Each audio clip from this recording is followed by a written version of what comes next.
This is module M5C of the INDOT Certified Asphalt Lab Technician Program, and it deals with asphalt mixture bulk specific gravity.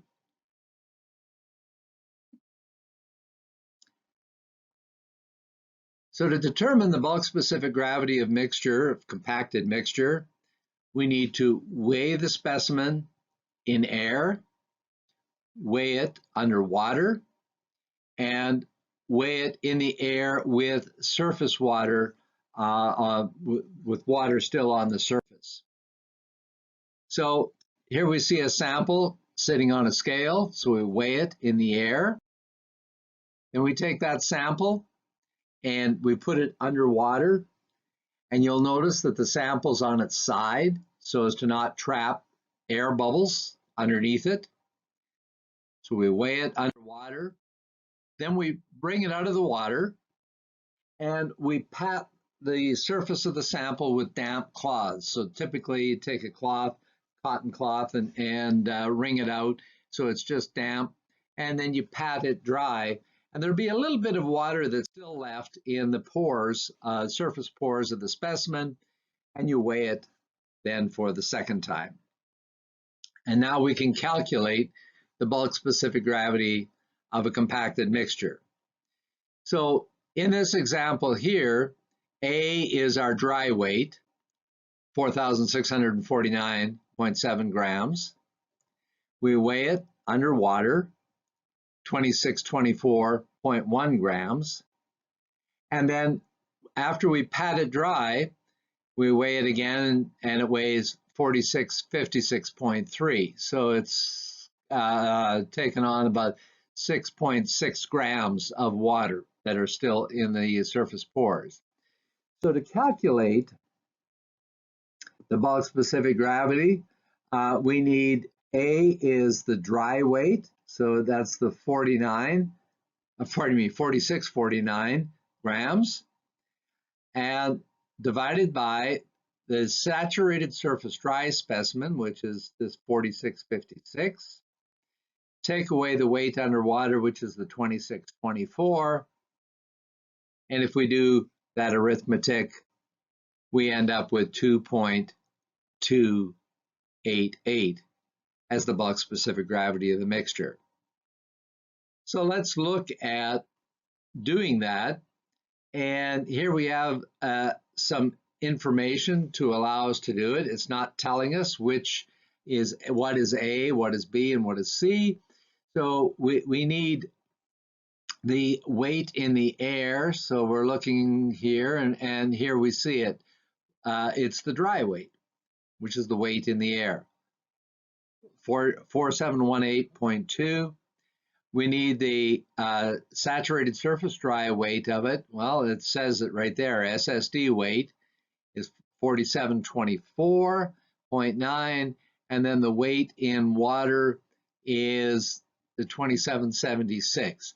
So this other information about the design gyrations and the bulk specific gravity of the aggregates, that's extraneous information.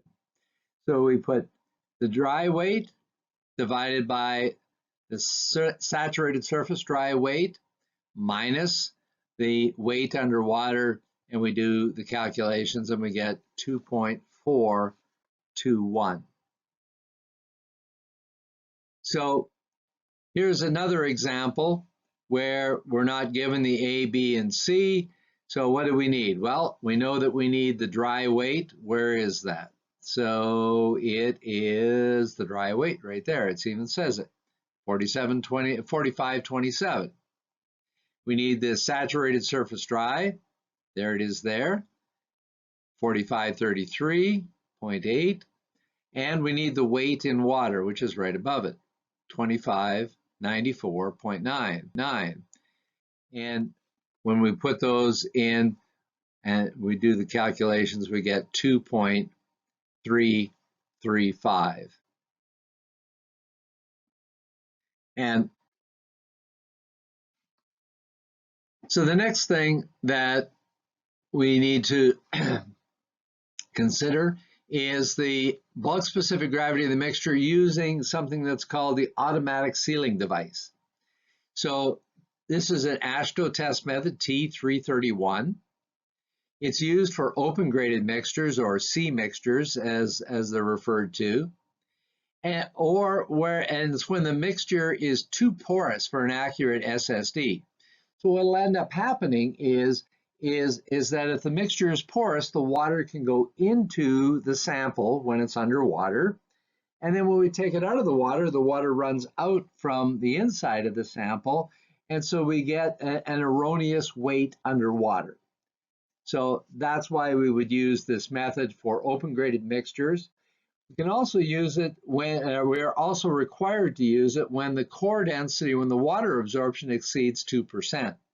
So if we take it out of the water and we find that it's got more than 2% additional weight, because in the saturated surface dry condition, then we need to dry it out with a fan, and then we test it using this core lock method.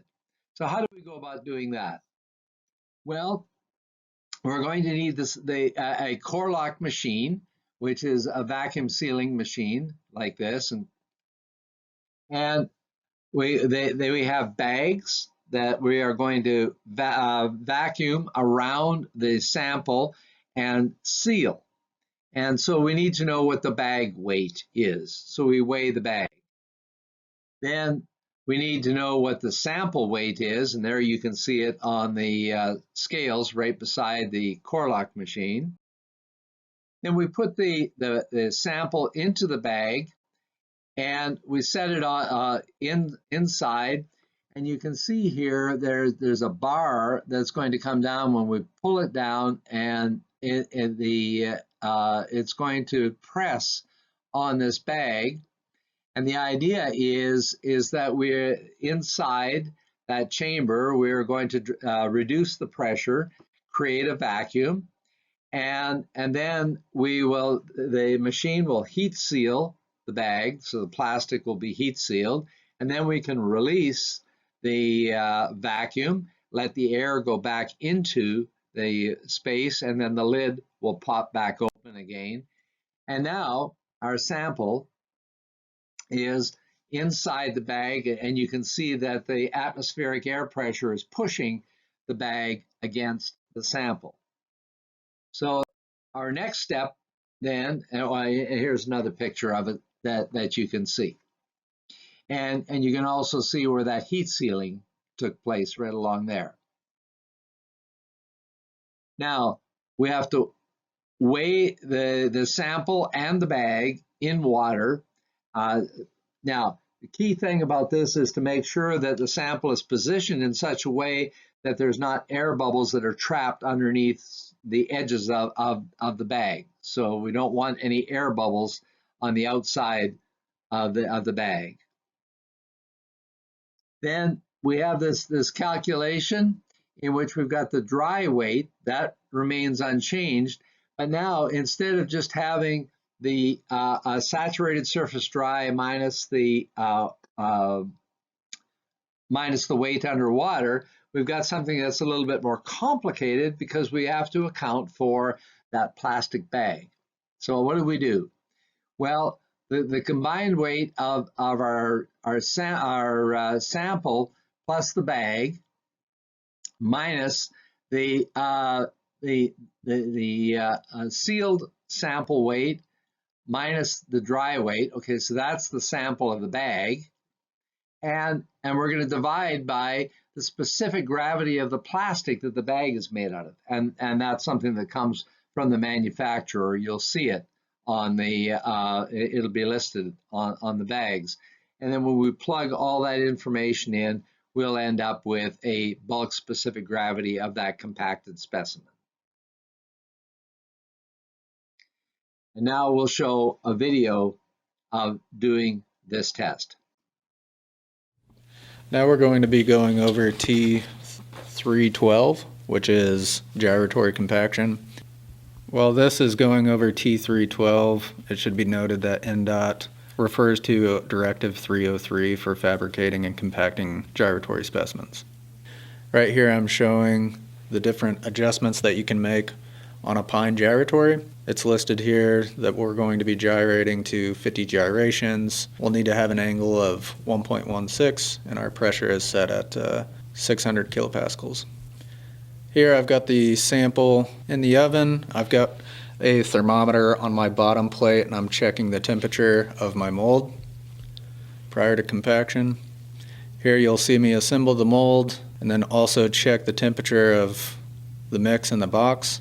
I'll put a piece of paper on the bottom, label facing down.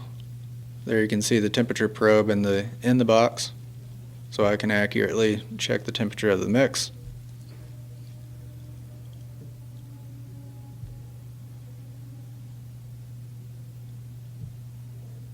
I will load the mold with the mix in a swift one motion.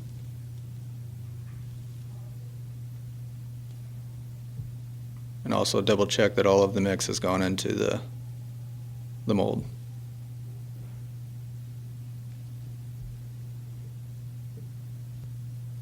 From here I'll level the mix,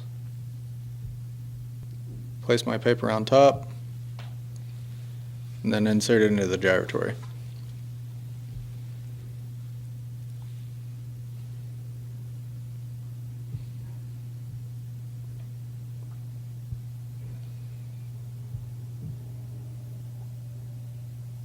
When you're looking at a DMF, the DMF will usually show you how much material you need to split out so that you can compact a specimen to the recommended 115 plus or minus 5 millimeter height range. Once the specimen is extruded from the gyratory mold, I'll take the top piece of paper off and use a lifting tool to remove the bottom plate and the specimen from the gyratory and place it in front of a fan. Once the specimen is cooled to 25 C or 77 degrees F, then we can go into T166 SSD bulking. I'm going to get the dry weight of the specimen, record that. Make sure that you have a damp cloth. A damp is considered once a wet rag is able to be wrung out with water. And then I will place the specimen underwater for 4 plus or minus 1 minutes. This water needs to be at 25 C degrees or 77 F. After the 4 minutes, we'll record the underwater weight and take the specimen out, place it onto our damp rags, and get our SSD bulk by patting down the specimen with our damp rags. Then we can record our SSD weight. From there we can calculate our GMB. After the calculations of T166, if your specimen has absorbed more than 2% water, then it should be followed up with T331 after the specimen has been dried out to constant mass again. So this is T331. Similarly, I'm going to take the dry weight of the specimen and get a dry weight of our plastic bag and record both of those weights. Afterwards, I'll set up the plastic bag inside of the core lock and place the specimen in the bag, making sure that I'm as gentle as possible so that I don't puncture the bag. I'll then place the bag at least 1 inch overhang on the sealing bar and then close the lid. This will go through a vacuum procedure as well as sealing the bag.